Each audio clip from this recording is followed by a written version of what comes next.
Hey, it's nighttime in Iceland. You see the live footage behind me, and wow, that is an eruption. Nobody did expect that it would be that damaging and that massive, because everyone says it's only half the power of the last eruption. But boy, it's destructive. We will get into this, but there's so much in this video, guys. So many news are coming out, so stay with me till the end. Do me that favor. The scientists are not fighting, but disagreeing again, the usual thing, which is kind of entertaining. Thorwaldur Thorwaldsen against what the meteorological office is saying. So he works for the University of Iceland, and the other one is the Icelandic Meteorological Office. So we will get into this, but let's start with the Blue Lagoon first. So the eruption is still going, as you can see behind me. The activity of the volcanic eruption that started yesterday in the Sutnuka crater area again is similar to what it has been all day. So it hasn't really slowed down anymore significantly. The volcanic activity is mostly confined to 3 craters. That's what they're saying. Sometimes it looks like 2 craters, so 2 to 3 craters. One is probably going to die down pretty soon. The lava continues to flow. And that is the interesting part, because that is what's causing troubles. The whole parking lot of the Blue Lagoon has been destroyed by a lava flow. Then a maintenance building for the bus drivers has gone up in flames and has been destroyed. And so lava keeps coming. No more special seismic activity in the area because, yeah, right now, from that magma chamber underneath Svartsengi, where we have the Blue Lagoon and the power plant, the lava's flowing out into this eruption site. So it has a flow path. It doesn't need to grind or build a new tunnel in order to get to the surface. And yeah, if you look at the latest picture that RUV has released, you see the Blue Lagoon here, and then you also see the defense wall that goes around the Blue Lagoon.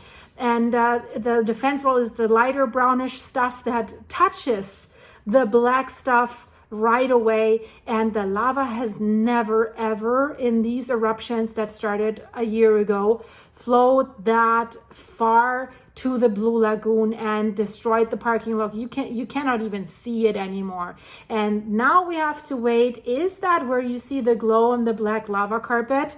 Is there lava flowing on top of each other, what it always did in the last eruptions? And is it then about to breach the defense walls there? So that's what's going to be interesting to see.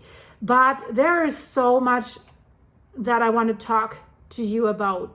So in order to protect the Blue Lagoon from this vicious eruption, the volcano is really vicious this time. It was quite okay in the last eruption. It was quite a good location further north.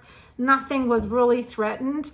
But yeah, you see the aerial pictures of what's going on at the Blue Lagoon. And that's why I always call them Fraggle Rock, these amazing, amazing workers that are driving the excavators and the big dozers. They have worked tirelessly to expand the dikes when they realized that the lava is flowing that far and that it's coming so close. So they were trying to make these dikes more resistant against that lava flow.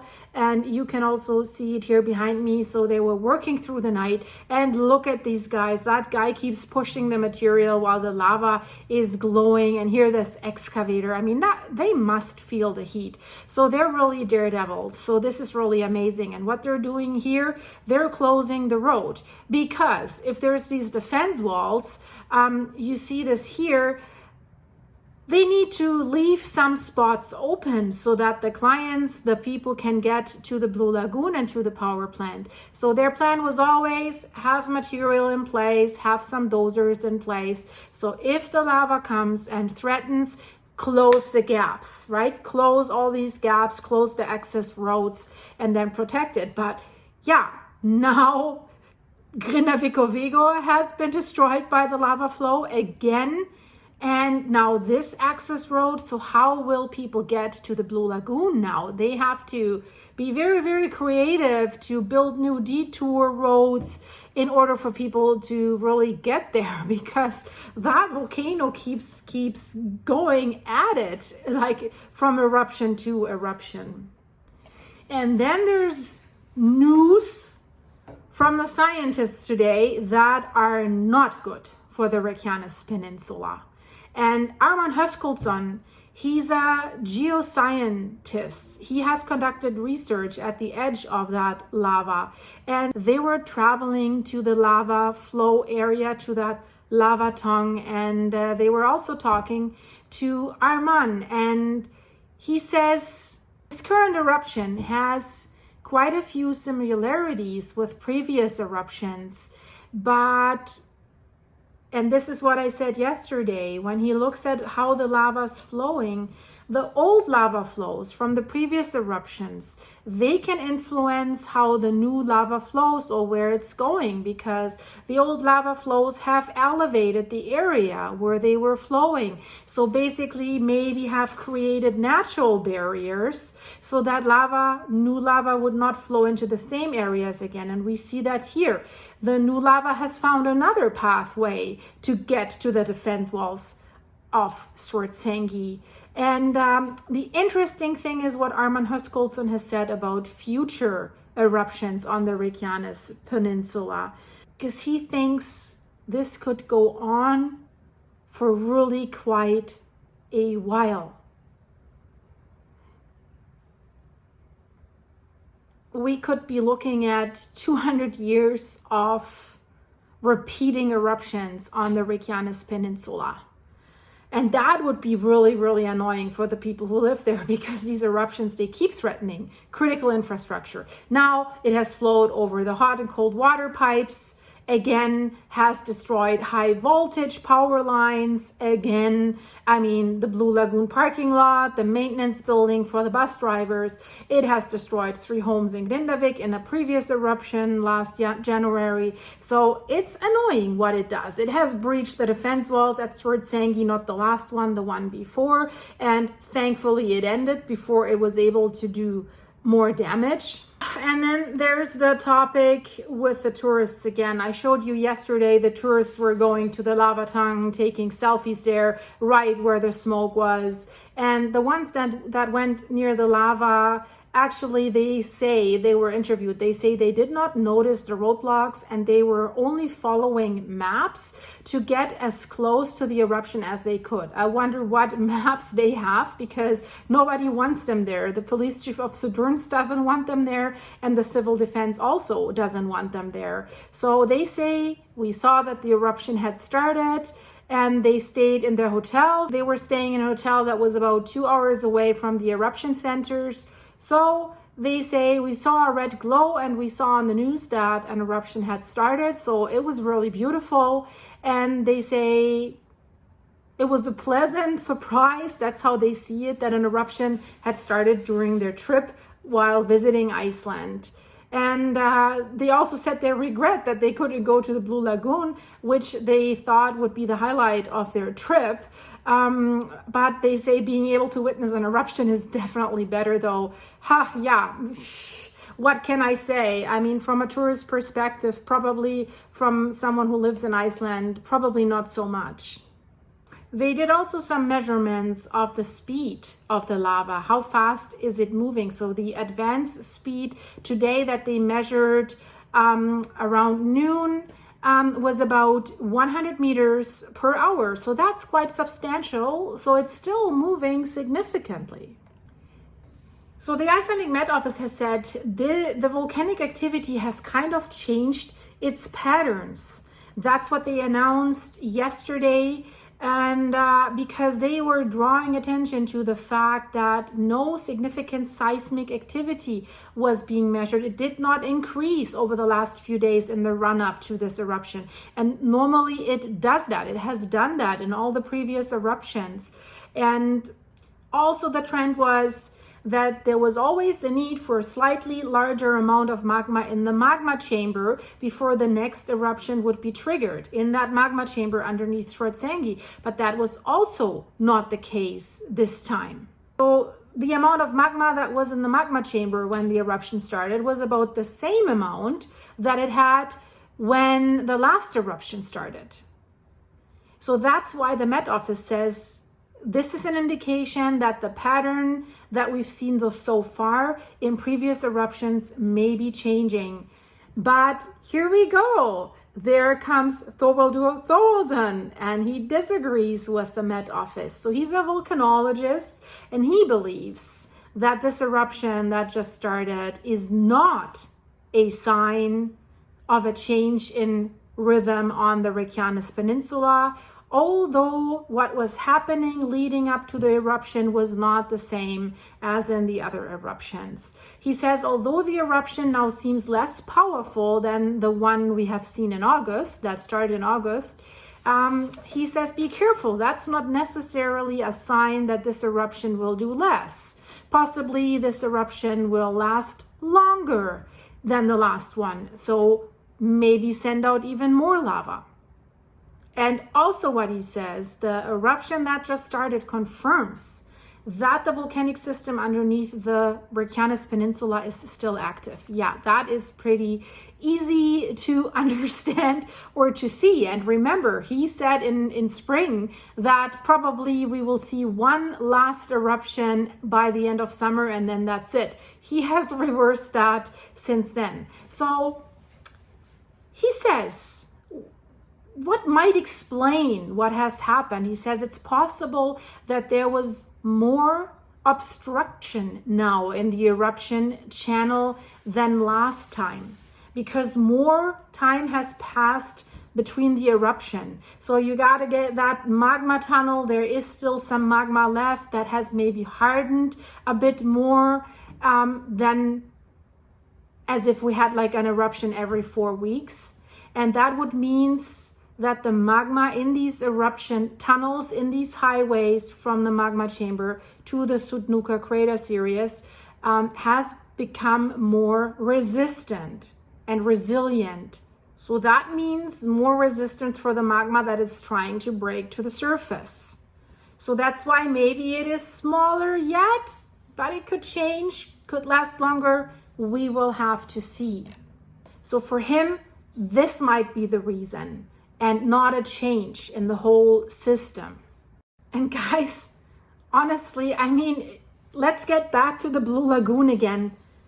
The lava, we know, has covered the parking lot of the Blue Lagoon, and you know, it's still flowing 100 meters per hour. That's a lot. So what I want to show you is the Met Office has released a video, and that is kind of frightening because there you see the hotel rooms. You see the hotel rooms. This is just a little clip. Basically, it's a still picture. Do you see the hotel? The Blue Lagoon, and behind it, these excavators that are trying to save it. I think this is a perspective that makes clear again how close this thing is this time. It's really, really close. And let's talk about the high voltage power lines. They're called Svartsengi 1. They're coming from the Svartsengi power plant leading out to the areas. So the company that runs them, they say that the repairs will take several days, and they have released a picture of the destroyed power lines. And what I like about this picture, if you see the defense walls, and then you see the lava that is pushing against it. And now we will have to wait and see, you know, if this eruption is taking longer and more is flowing there, it will lift up that lava carpet. And you know, from what we see right now, the difference in height between that already hot and glowing lava carpet and the defense walls is not that much. So if that eruption keeps going and it keeps going longer, this could for sure become another problem here. And Landsnet is saying right now the conditions are making repairs impossible, which is clear. It's hot smoking lava that is still moving.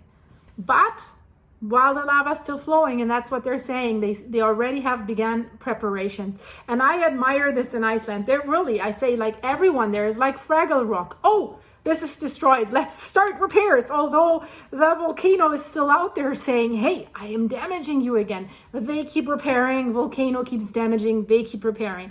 But what else can they do? I mean, they have people living there. They need electricity. They need hot and cold water. And it's winter time. So you cannot risk that something's not working. So what is the civil defense saying? And that is good news if they're right, hopefully. So the appointed director of the Civil Defense Division said today that there is little chance that the lava will reach the structures at the Blue Lagoon, but there is always some chance that this might happen. And you know, if you look at this picture here, you see everything's covered in black around Grindavik and the areas. So, and you see the steam on the left side that is there. I mean, the defense walls need to hold. If they don't hold, the structures are definitely at risk. So there has been a structure that has been burned down on the parking lot already. So the Icelandic Meteorological Office has given us an overview about the current situation in the afternoon, Icelandic time. They say the activity in the volcanic eruption has been quite stable since the morning. So it hasn't died down too much since then. And I want to show you these time lapses from the webcam that the Icelandic Meteorological Office has installed. And there you see how the lava is approaching that parking lot and then how it's continuing to flow further. And there you also see how close this is to the Blue Lagoon. There's only this defense wall between the destructive lava and the Blue Lagoon. That's about it. Well, and of course, they have updated the risk assessment map. Right now we have areas, the rectangle in purple, this is where the fissure opened. This has the highest risk. And then the red areas, this is where we could see lava flow, Grindavik and Svartsengi. But mainly right now, because it's flowing west, zone 1, Svartsengi, and this is what's reflected in this map. So yeah, guys, another update about what's going on in Iceland. So thank you for staying till the end, and share this video with friends if you can. Leave it a like and subscribe to push this video out a little bit into the open to help out my channel. That would be very, very nice. And if you want to support the channel, the links are in the description. There's also a barcode to my buymeacoffee.com website. You can register and follow me there for free. Then I'll send you an email if the next eruption or interesting event is happening there.